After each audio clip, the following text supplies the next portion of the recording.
My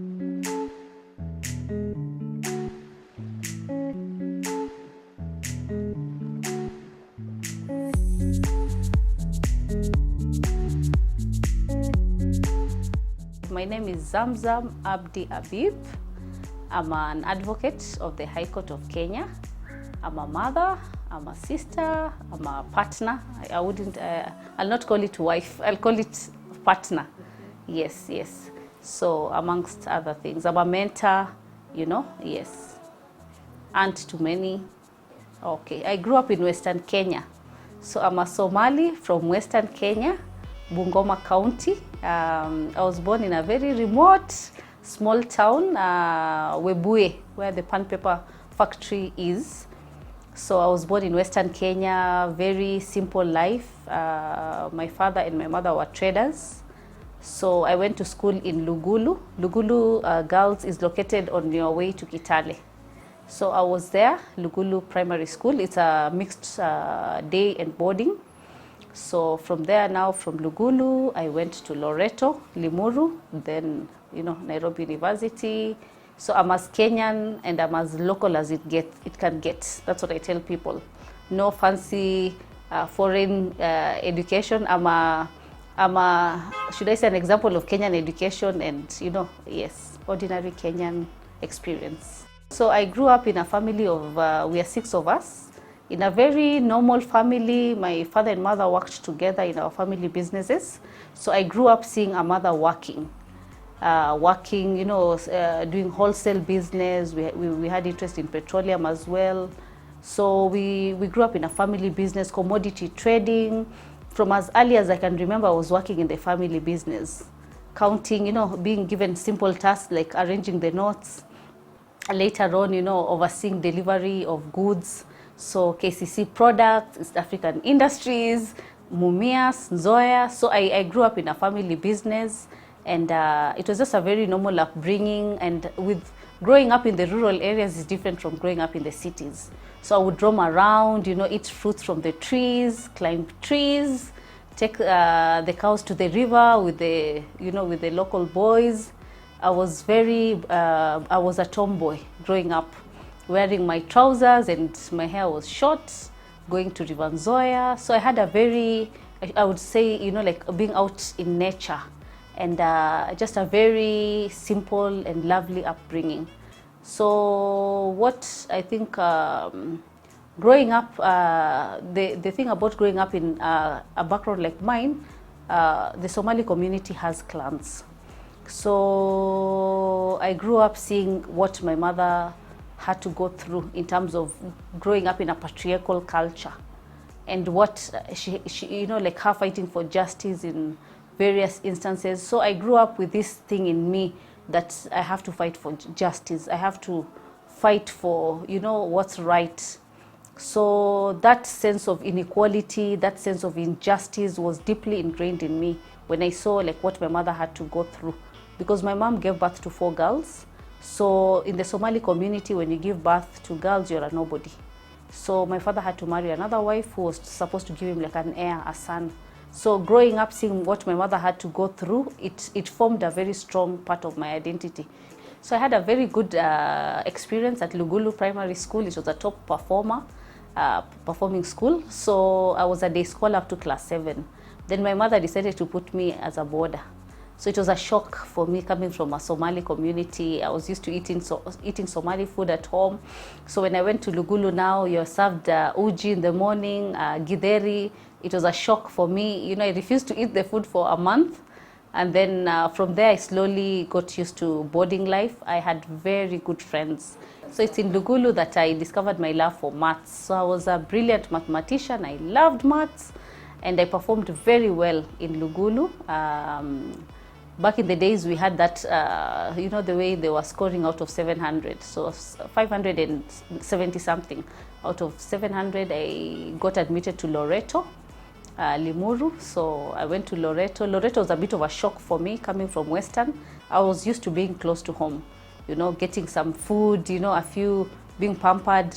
So Loreto was a very cold place. You know how Limuru is, very cold. So it was a bit of a different climate for me, coming from Western Kenya, a bit of a foreign place. But I immediately got used to the routine. It was a Catholic boarding school. So I really enjoyed my experience in Loreto.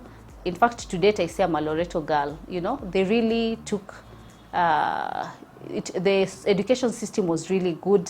The nuns, you know, we used to go to Resurrection Gardens for meditation. They really focused on us holistically. So from Loreto now, I was admitted to Nairobi University. So I did law at Nairobi University 4 years. After Nairobi University, we are, you know, after uni, you're supposed to go to Kenya School of Law. So I did a year at Kenya School of Law. From Kenya School of Law, I was doing pupillage, sort of like internship at Anjarwala and Kana, Westlands. I was there for some time. I came to work with another law firm, Issa and Company Advocates. And then towards 2013, I started Habib and Associate Advocates. So it's been a journey now, 11 years in legal practice. A lot of, you know, like experiences and lessons have been learned over the years. Yes. My purpose and passion in pursuing law was just to touch lives, I would say, to make a difference in people's lives. And for me, coming from a background of where, you know, I was coming from a patriarchal background, being a woman, I wanted to impact more girls, more women, to fight injustice, because there's a lot of injustice coming from certain, you know, communities, like patriarchal communities, where a girl is less than a boy, you know, where a woman is marginalized. So for me, I've always been a strong advocate of female empowerment, equality. I believe in equality. I tell people, you know, your limitation is only your limitation. I mean, do not step out, do not accept any gender limitations, whether you're a man, whether you're a woman, you know. So I advocate for that. So for me, it was coming from a background of just inequality and seeing what happens in these patriarchal communities, and also the Muslim communities also, where a woman is told, you know, stay at home, you cannot work. And I've seen that a lot in my practice. So for me, that has been what pushes me to wake up in the morning and just to make to kind of impact lives and create a different kind of narrative. So for me, when I look at my life, my mom gave birth to 4 girls. So if my mom didn't have a son, we probably would not have been given inheritance by the clan elders. Because, you know, a mother, daughters, you're not considered worthy, you know. But if you have a son, the dynamic changes. So I saw what my mom had to go through, you know, fighting for justice for us, because we were meant to move into a property that belonged to us. When my father married, and the lady who came after my mother, she was moved into that property, you know, because she's from my father's clan. So my mom had to fight for justice. I saw it growing up, what my mother had to go through, seeking justice, going through the clan elders, you know, going through the DO. So it was just, you know, like when I look at my life, I had a lot of childhood trauma because of inter-clan fights growing up. So initially I was in a marriage, a traditional marriage, and I realized it wasn't working for me, and it didn't last. Within a month, it just it could not work. So for me, I've always wanted a different kind of path for myself, not the traditional path of what I saw many of my community members going through. I wanted a different path. I want a path where I'm able to work in peace. I'm able to live my life fully. It's like things are not dictated to me because I'm a woman. I'm owned by somebody. Coming from this kind of cultures, you're owned by a man. So I say in my writings, you're owned by different people. From your father, your ownership changes to your husband. Your ownership keeps on changing from one owner to another. So for me, I didn't want to be owned by anybody. I wanted to be fully myself, fully make decisions and take charge of my future, to be a driver of my life, you know. So that's why I decided, you know, to change my life in terms of to follow the path where less traveled, so to speak. So right now I'm in a partnership, life partnership with somebody from a different culture, actually an Indian community, you know, culture. So, and I didn't plan for it. So also for me, I like to encourage a lot of women who've gone through divorce, and we fight divorce stigma. If something doesn't work out, do not die in that in that union. So I want my story to be a story of triumph, a story of somebody who beat so many odds to be here. So when I look at my life, actually the person who's really pushed us is my mother, because she's a mother of 4 girls and she had to quit school. She actually is a class 6 dropout. She quit school because she didn't see the point of studying. Coming from this kind of cultures, there is no need for you to go to school because you'll end up being a housewife anyway and sitting at home and just giving birth to kids and your life is over. So for her, she wanted a different narrative for us. She wanted to free us actually. So my mother really pushed for us education, to have access to good education. And also for me, I used to challenge my father on gender stereotypes. So I had a very good father. He was a present father, but still a Somali father. So I used to really challenge him from way back, you know, why are you giving so much attention to my brother? Why not me? Why are you only teaching my brother the family history, the family tree? Why can't you teach me also? You know, these things are also important to me. So I kept on, you know, challenging him on gender stereotypes, and from there we developed a very close relationship. And but in terms of education, I would say my mother really, because the story of how even I got admitted to Lugulu, the headmistress didn't want to admit Somali kids because she thought these kids are not serious with education. So my mother really pushed hard for our admission, and she was told to be there by 5 a.m. And my mother was there by 4:30 in the morning to secure for me admission. So for me, when I look at my life, I credit my mother for pushing, you know, for us to have a different kind of narrative and life, for us to be financially independent and not to rely on anybody. So that kind of background of what she had to go through, she wanted a different story, a different narrative for her girls. Yes, because I see with education, it frees you as a girl. You have options, you can work, you're not dependent on somebody. And that's where a lot of people are in abusive marriages, because they have no way out. When you have education, when you have, you're working or you're running a business, then, you know, you have freedom in terms of to choose your destiny.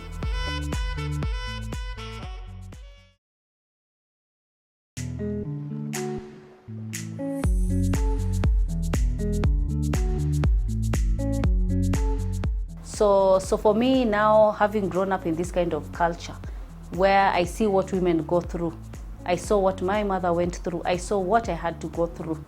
So I decided this girl of mine, she's 6 years old, she's going to be worth so much more than you know what the community or the culture portrays or places her. Let me give you an example. When she was born, for a girl child, you sacrifice 1 goat. For a boy, 2. For my daughter, I slaughtered 4 goats to show you that my daughter is not beneath a boy. My daughter, she's gonna be raised not to be limited by any kind of discrimination. So I made a very conscious decision, you know, whatever path has been defined for her, she's not going to follow it. She's going to follow a very different path. So for me, I let her wear whatever she wants. My daughter is a tomboy, just like me. Her best friends in school are boys. I encourage her. She loves adventure. She's very outgoing. So I've learned from what has happened in the past, and I want to free this girl to have a different kind of narrative, not to grow up thinking she's a Muslim girl, she cannot do this, she cannot do that. I just want her to have a very different kind of narrative, and that's what I do to my mentees. I push them and I encourage them not to allow themselves to be limited by gender stereotypes. So the challenges, I would say, is I lost my dad when I was in Form 4. So my father was a very strong presence in my life. I was a daddy's girl. So that was a big hit, undergoing grief. It took me 20 years to overcome grief. And I talk about grief a lot. It takes time. You have to allow the process of healing. It takes time. I'm also somebody who's gone through mental health challenges because of these childhood traumas, seeing these interclan fights. So healing, I had to take myself through healing. challenges of being a woman in a patriarchal community, that is one of the biggest challenges that I face. Because when they see me, they don't see a professional, they see a woman who cannot tell them anything, a woman who's beneath a man, you know. So this kind of breaking this kind of old ancient mindsets is not gonna be done overnight. It will take time, and those are the challenges that I face, you know, just being a woman in this kind of community that does not value women. So for me, when I realized this kind of dynamic in terms of the community that I come from, I went for non-Somali mentors, you know, people who don't see me as a woman or a girl, they see me as Zamzam, the lawyer. So one of my strongest mentors, whom I call my super mentor, is Edward Wangila. He's been there for me. He's held my hand, and he pushes me. And I also, to give back, I mentor so many others. So mentorship for me, I gift them books, you know. I have sessions with them maybe once a month, you know, to just talk about these kind of challenges coming from traditional communities, coming from cultures that do not, you know, support women. And also I say to the young men that I mentor to develop what's called now a positive masculinity. Because what's happening in a lot of these patriarchal cultures, men have toxic masculinity. So we need to change the narrative, and the men have to develop what's now a positive masculinity, meaning do not be insecure. If you see a woman shining, do not push her down. Do not, you know, do not feel threatened by her. So for me, I say your dreams, they have a cost. I tell my mentees, are you willing to pay the cost? Because it doesn't come easy. You can decide to choose a very easy route. I mean, we have now socialites. You just look for somebody to finance your lifestyle, and you go for the easy route. But this route that Zamzam has taken is a route that comes at a cost. You have to put in effort, you have to put in work, and it takes time. And still I'm on a growth path, you know. I haven't reached where I want to be. So it comes with a price. And I tell my mentees and the young ones who are going to come after me, are they willing to pay the price? Because pursuing your dreams, pursuing what you love comes at a price. You have to wake up in the morning, you have to grind, you know. You have to dedicate your time, you know, effort. It's not easy. The ups and downs, you know. Like motherhood, for example, was one of the biggest challenges in terms of balancing having a newborn baby and working, because I resumed work after 2.5 months. So balancing that, because, you know, law is very gruesome. You cannot afford to be gone for long, and especially if you're running your own private practice, you're kind of like the boss. Everybody is looking up to you. So that was that is one of the moments in my life where I felt limited by my gender, because I was recovering from a CS, and then I had to nurse a baby and also to work. So, but slowly by slowly, you get the hang of things, and as the child grows, it becomes a little bit easier. What I've seen now, a supportive partner really helps. When you have somebody who supports you, supports your dreams, you know, it really goes a long way. I tell the young girls, choice of partner is very important for a career woman. Choose a partner who's mentally healthy. Choose a partner who supports your dreams, because we have a lot of dream killers. Some of them in marriages, you know, who'll tell you, no, you cannot do this, you cannot do that. So from the onset, you have to be very straightforward that you intend to be a career woman, you intend to work, you know, and let that be very clear from the beginning, so that there are no misunderstandings. And you can always balance motherhood, you can always balance family life, you can always balance a career, you know, hobbies. So to be a holistic person. So, and also like, so I structure projects. Through that, I mentor, because these kind of things also, they cost money. So just I intend to open a foundation to educate, you know, vulnerable kids, which I'm doing now. So far, we've done 10, university and college, because I believe so much in education. So to empower the future generation through education, through mentorship. What makes it possible for so many people is just that access, you know, to opportunities in terms of education, in terms of placement, in terms of even having somebody to mentor them and to believe in them.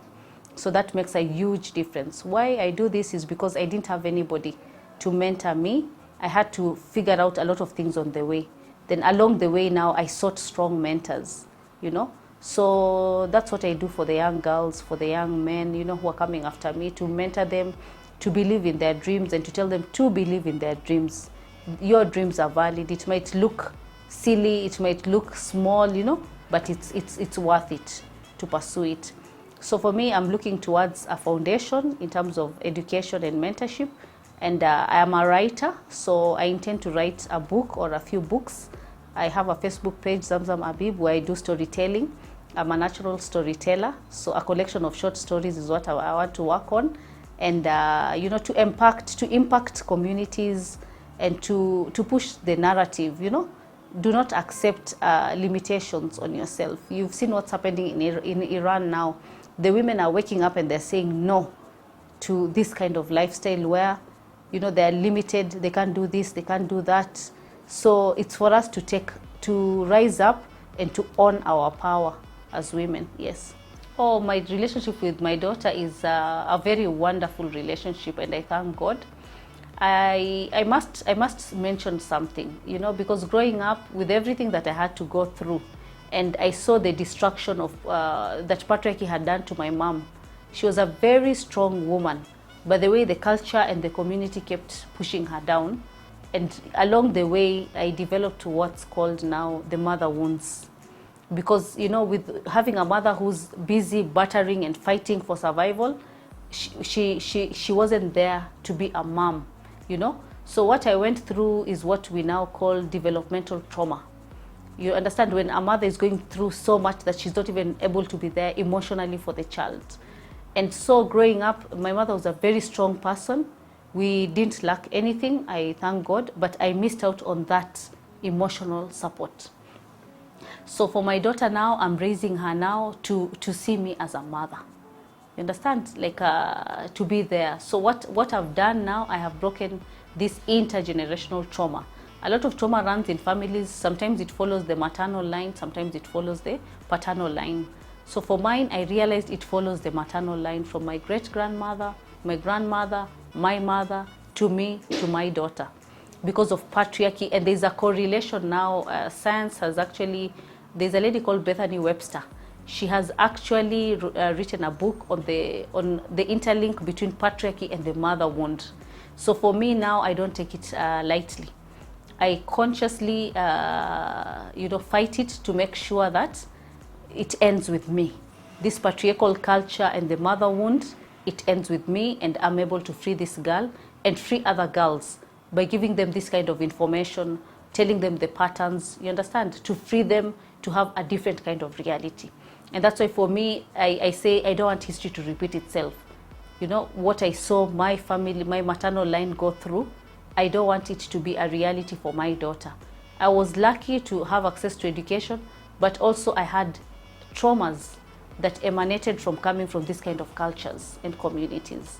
And I've been able to heal and to be able now to support her, and we have a wonderful relationship. And I'm raising her differently. I'm not raising her like the way my mother raised me.